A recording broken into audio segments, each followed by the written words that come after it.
पहले मैंने गॉस्पल्स और 5 किताबों में से, प्रॉफिट्स के बुक्स में से बहुत कुछ शेयर किया है, लेकिन ये किताब बहुत डिफरेंट है। मैं चाहता हूं मेरे साथ खोलिए the book of Esther, Esther की किताब। इनके पास भी बाइबल नहीं है, ये देखिए इस तरफ आपके लिए है, इस तरफ भी आपके लिए वर्ड है। क्लियरली दिख रहा है आपको? क्या मैं पढ़ूं? ओके। जब एक एक कन्या की बारी आई कि वह शरक्स राजा के पास जाए, और वह उस समय हुआ जब उसके साथ स्त्रियों के लिए ठहराए हुए नियम के अनुसार 12 माह तक के दिन व्यवहार किया गया था, और उनके शुद्ध करने के दिन इस रीति से बीत गए कि 6 माह तक गंधरस का तेल लगाया जाता था, और 6 माह तक सुगंधत्व और स्त्रियों को शुद्ध करने का अन्य सामान लगाया जाता था। कुछ भी समझ में नहीं आया होगा ना? ऊपर से गया ना सब, किसी को भी नहीं आएगा, लेकिन मैं थोड़ा सा एक्सप्लेन करना चाहता हूं। आइए, मैं चाहता हूं आप सब सामने देखिए, जितने लोग पीछे तक बैठे हुए, हेलो, सामने देखिए। अपने पास वाले से कहिए वचन शुरू हो रहा है। अब उनको बोलिए वापस आ जाओ। कभी कभी हम खोए रहते ना। ओके। एस्तर की किताब में एक राजा का जिक्र है, उसका नाम था शरक्स। शर्य, थोड़ा मुझे नाम लेने में ये प्रॉब्लम होगी, लेकिन कैरेक्टर वही है। ओके। आपको पता है मैं क्यों बार बार ये कहता हूं, हमारा परिवार प्रभु में आएगा, हमारा परिवार प्रभु में आएगा। कितने लोग ये मानते हैं कि आपका परिवार खुदा में पूरी तरह से आएगा? जानते हो क्यों कहता हूं? मैं आपको आज अपनी करेज बताता हूं उसके बारे में। जानते हो क्यों? क्योंकि इसी किताब में हिंदुस्तान का नाम है।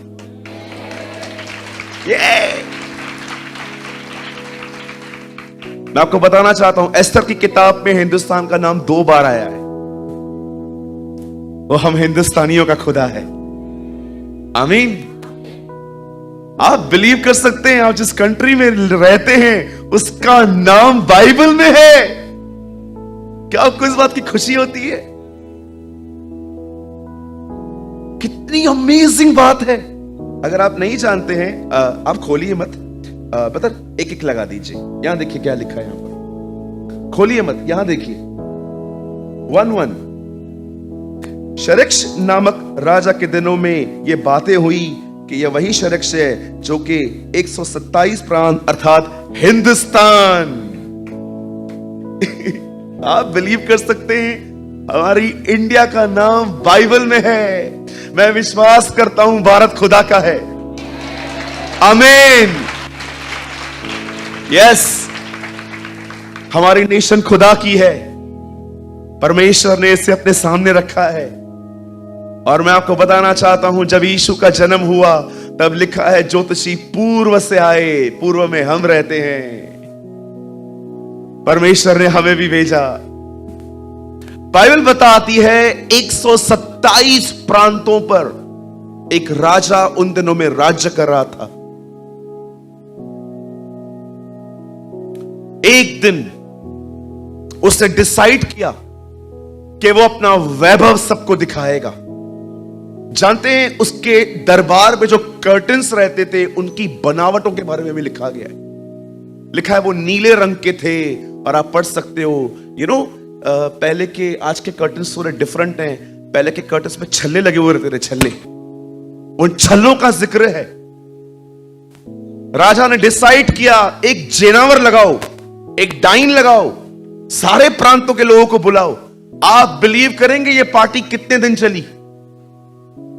180 दिन।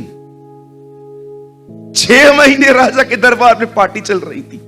सारे दरबार को उसने बुलाया, हर एक को कहा जाओ, इनविटेशन है, जितने भी हाकिम हैं, मेरे बड़े बड़े लोग हैं, जो भी हमारी मिनिस्ट्री में काम करने वाले लोग हैं, सबको लेकर आओ, मैं एक बहुत बड़ी जेनावर दूंगा। लिखा है 180 दिन तक वो जेनावर चलती रही। बाइबल में उसका बकायदा उसके पीरियड का टाइम तक दिखाया गया है, 180 डेज की जेनावर। सब लोग आते थे, उसके कर्टन्स को देखते थे, उसके संगमरमर को देखते थे, सब देखते थे कि जो चौकियां बनी हैं वो गोल्ड की बनी रहती थी। सब लोग बड़े ध्यान से देखते थे। एक दिन राजा ने डिसाइड किया, आज के दिन रानी वष्टी को बुलाया जाए। उसकी पत्नी का नाम, जो उसकी रानी थी, उसका नाम था वष्टी। लिखा है, जाओ और वष्टी को बोलो अपना राज मुकुट पहने हुए दरबार में आए।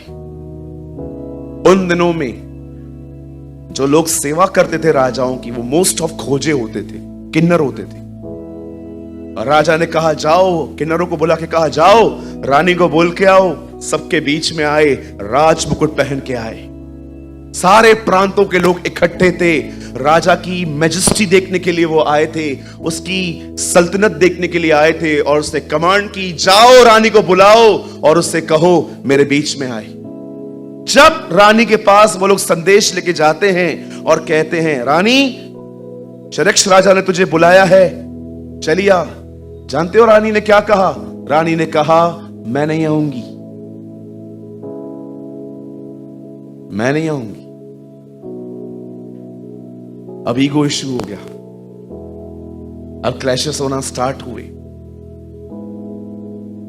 मुझे वहां पर रीजन नहीं बताया गया है कि वो क्यों नहीं आई, पर जहां तक मैं मानता हूं वो शाय फील कर रही थी, या तो कहां ना कहां मैडम को कुछ और मन में चल रहा था। और जानते हो, रानी ने भी अपनी बहुत सारी सहेलियों को बुलाया था, वो उनके साथ पार्टी में बिजी थी। जब उसने आने के लिए मना किया, लिखा है राजा क्रोध से भर गया। राजा ने हर एक को कहा, जो उसके सारे जो काउंसलर्स थे, जो उन दिनों में उसे सलाह देते थे, भेद बताने वाले, बहुत सारे लोग उसके पास आके जब बैठते हैं तब वो उनको डिस्कस करता है। बोलता है, सुनो, इस औरत ने मेरी बात नहीं मानी है, तुम लोग क्या कहते हो, क्या करना चाहिए? सब लोगों ने अपनी अपनी बातें स्टार्ट की बोलना। अब मैं आपको उस व्यक्ति का नाम बताता हूं जिसने उसको ये बात कही। उसका नाम है ममुकान। लिखा है, ममुकान उठा और कहता है, राजा, रानी ने सही काम नहीं किया, उसने तेरा न्योता अस्वीकार करके एक बहुत बड़ी गलती की है। अब मैं तुझे बताता हूं इससे क्या पैदा होगा। अब बहुत सारी औरतें इसके बाद जब ये बात सुनेंगी कि रानी वष्टी ने राजा की बात नहीं मानी है, तब वे भी अपने पुरुषों से यही व्यवहार करेंगी। अब ये भी किसी की बात नहीं मानेगी और इससे क्रोध और कलह पैदा होगी। इट्स बेटर तू इसको पटरानी से उतार दे, इसका पद खत्म कर, क्योंकि ये जो चीज है ये बहुत गलत हुई है। अब कोई पत्नी अपने पति का आदर नहीं करेगी, क्योंकि एग्जाम्पल सेट हो चुका है कि इसने भी नहीं की थी। जब ये बात ममुकान ने कही, सब लोगों को ये बात सही लगी कि लोगों का ऑनर जाएगा, इट्स बेटर कि कुछ किया जाए। जानते हो, जब ये बात सुनी गई, वष्टी को उसकी जगह छोड़नी पड़ी।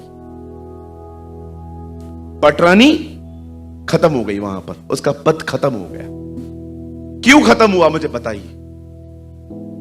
द रीजन इज, उसने राजा की बात नहीं मानी। जब उसका पद खत्म हो गया, अब राजा अकेला रह गया। नेक्स्ट डे, कुछ दिनों के बाद, कर्मचारी सब मिले, उन्होंने कहा हमें कुछ करना पड़ेगा, हमें राजा के लिए एक और देखनी पड़ेगी। तब जानते हैं क्या हुआ? कुछ लोग नियुक्त किए गए और नियुक्त करने के बाद उन्हें कहा गया, जाओ और सारे गढ़ में जाके खूबसूरत औरतों को ढूंढो, और जो औरतें तुम्हें खूबसूरत लगे उन्हें राजा के खोजों को सौंपो। पहले वो देखेगा और उन्हें लगा कि ये ब्यूटीफुल है, उसके बाद हम उन्हें अलग करेंगे और हर दिन ये औरतें राजा के पास कुछ सर्व करने के लिए जाएंगी और राजा उन्हें देखेगा और राजा उन्हें चूज करेगा। सब लोग यहां वहां घूमने लग गए, सब देख रहे थे जैसे अपन देखते हैं कभी कभी। भाइयों, सब लोग देखने लग गए। तब एक दिन एक व्यक्ति की नजर एस्तर पर पड़ी। एस्तर कौन थी मैं आपको बताना चाहता हूं। एस्तर एक यहूदी औरत थी, वो एक यहूदी लड़की थी जो अपने चचेरे भाई, अपने कजिन ब्रदर मौद्रके के साथ रहती थी, और वो बड़ी खूबसूरत थी। एस्तर के माँ बाप बहुत पहले ही मर चुके हैं, और कलाम कहता है कि मौद्रके ने उसे बड़ा किया था, और जब उससे बड़ा किया गया था, एक दिन उनकी नजर पड़ी और उन्होंने कहा, ये लड़की बहुत खूबसूरत है, हम इसे राजभवन ले चलते हैं। और मौद्रके तो खुश हो गया, ओ ये तो क्वीन बन सकती है। उसके बाद क्या हुआ, बाइबल बताती है एस्तर राजभवन में पहुंचाई गई, और जब खोजों ने उसे देखा, खोजों को भी ये लगा कि हां, शी इज प्रिटी, ये ब्यूटीफुल है। तब लिखा है वहां पर, जब एक एक कन्या की बारी आई, अब आपको समझ में आएगा ये, जब एक एक कन्या की बारी आई कि शरेक्स राजा के जाए और उन ठहराए हुए नियम के अनुसार 12 माह तक, इससे पहले कि ये लोग राजा के पास पहुंचाए जाएं, उससे पहले डिसाइड किया गया 12 महीने तक इनके साथ 3 काम किए जाएंगे। और वो 3 काम हैं। पहला काम, इन्हें अच्छी सहेलियां दो। आपको पता है इन्हें एस्तर को अच्छी सहेलियां दी गई। दूसरा, उसका खाना बदला गया। तीसरा, जो 3 बातें मैंने चुनी है, उसके स्किन की मालिश के लिए एक अलग से तेल बनाया गया। वर्ड, फेलोशिप, होली स्पिरिट, 3 चीजें उसके लिए अलग की गई। मैं फिर से बताना चाहता हूं, अगर आपने ये बात नहीं समझी, एक राजा ने अपनी पत्नी की, जब उसने उसकी पत्नी ने जब उसकी नहीं सुनी, उसे रानी पद से उतारा। अब वो जगह किसी के लिए खाली पड़ी थी, और बहुत सारी बहनों का चुनाव किया गया, और उनके लिए कुछ नियम ठहराए गए कि इन बहनों की फेलोशिप बदलो, खाना बदलो, और इनकी स्किन के लिए एक तेल लो जिनसे इनकी रोज मालिश हो, इन्हें इतना ब्यूटीफुल बना दो कि जब राजा इन्हें देखे तो राजा इन पे इंप्रेस हो जाए। द बाइबल सेज हर 12 महीनों तक उसका खाना बदला गया, उसके साथ सहेलियां जोड़ी गई, और जानते हो उसके बाद क्या किया गया, उनके तेल सुगंधित वस्तुओं से उन्हें हर दिन मालिश की जाती थी, और हर दिन बहनें राजा के पास जाती थी, राजा उन्हें देखता था और चीजों को लेता था। लेकिन कलाम कहता है एक दिन उसने एस्तर की बारी आई। एक मुलाकात के लिए उसे कितनी प्रिपरेशन करनी पड़ी। एक मुलाकात के लिए उसे कहां से गुजरना पड़ा। उसका खाना हर दिन देखना था कि ये मोटी ना हो जाए। उसकी स्किन को देखते थे वो लोग कि इसको इतना अच्छे से करो कि जब ये वहां पर जाए तो ये खूबसूरत लगे। उसकी फेलोशिप चेंज कर दी गई ताकि उसका माइंड डिसिप्लिन में रहे, उसके अंदर व्यर्थ बातें ना हो। राजा तक पहुंचने के लिए उसे कितनी सारी चीजें पहुंचाई गई। और एक दिन बाइबल बताती है एस्तर की बारी आई। समय आया एस्तर का, और जैसे एस्तर राजा के सामने पहुंचाई गई अपने हाथ में कुछ लेकर, राजा ने उसे देखा, और आपको पता है राजा ने उसे चूज किया। बोला यस। जानते हो, हाँ 17 लगाइए। अब देखो राजा ने क्या किया। 17 में देखो क्या लिखा है।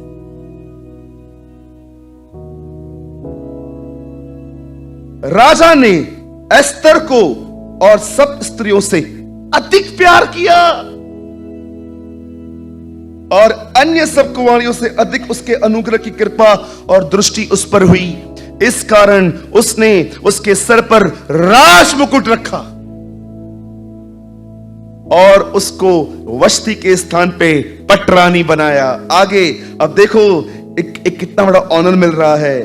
तब राजा ने सब हाकिमों और कर्मचारियों को एक बड़ा बोझ दिया, और उसने उसे एस्तर का बोझ कहा। और प्रांतों में छुट्टी, हॉलीडे डिक्लेयर हो गया उस दिन, छुट्टी दिलाई और अपनी उदारता के योग्य इनाम भी बांटे। उसने हर एक को गिफ्ट्स भेजी, मुझे रानी मिल गई, मुझे रानी मिल गई। अब मैं ये कहानी आपको क्यों बता रहा हूं? क्यों खुदा ने ये कहानी रखी हमारी किताब में?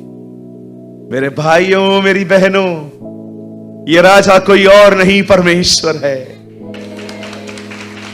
मैं आपको बताना चाहता हूं, ये राजा नहीं है, ये परमेश्वर का एक प्रतीक है। इससे पहले कि हम लोग चुने जाएं एस्तर की जगह पे, उससे पहले परमेश्वर ने अपनी जाति इज़राइल को चुना था।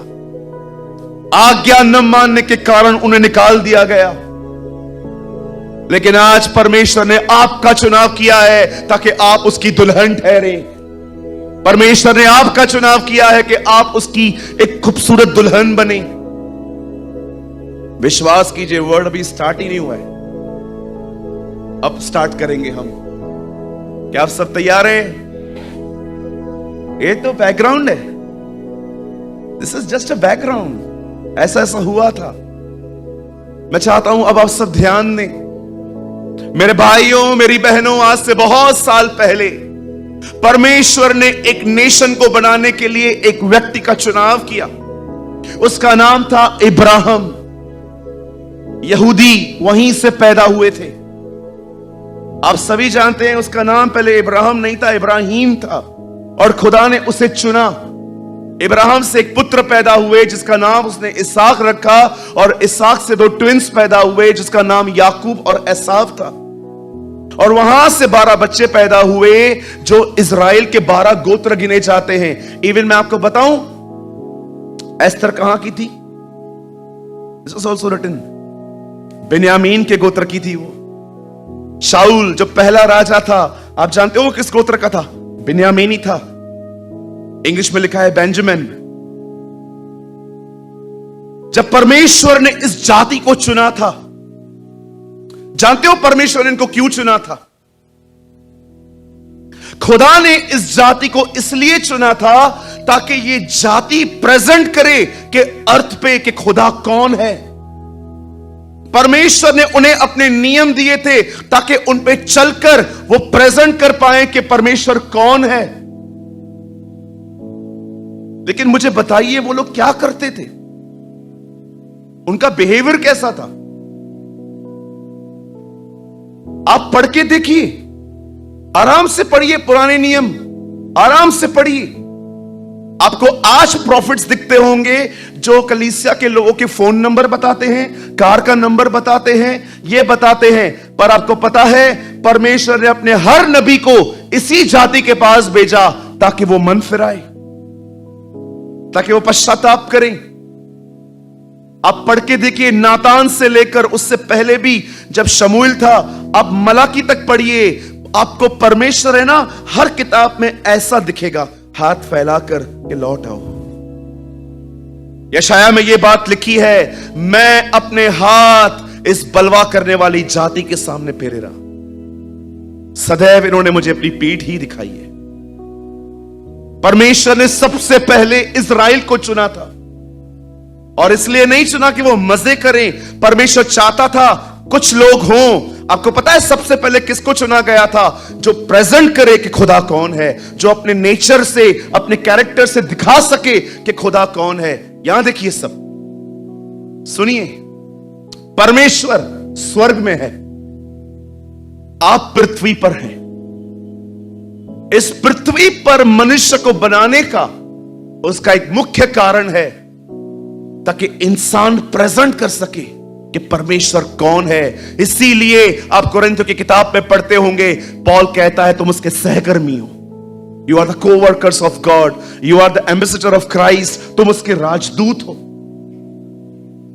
आज आप बहुत जगहों पे देखते होंगे, क्रिश्चियनिटी बहुत सारी जगहों पे फंक्शंस, फन और इंजॉय करना, लोगों को लगता है यही है कि हम जाएंगे चर्च में, ओ गीत गाएंगे, वचन पे जोर से हालेलुया आमीन बोल के आएंगे, मजे करते करते निकलेंगे। मैं आपको बताना चाहता हूं ये गलत भी नहीं है। यस, हम उसकी जय में हमेशा जश्न करते हैं। पौलुस कहता है कि हम उसके जय में उत्सव लिए फिरते हैं, पर ये दूसरा हिस्से का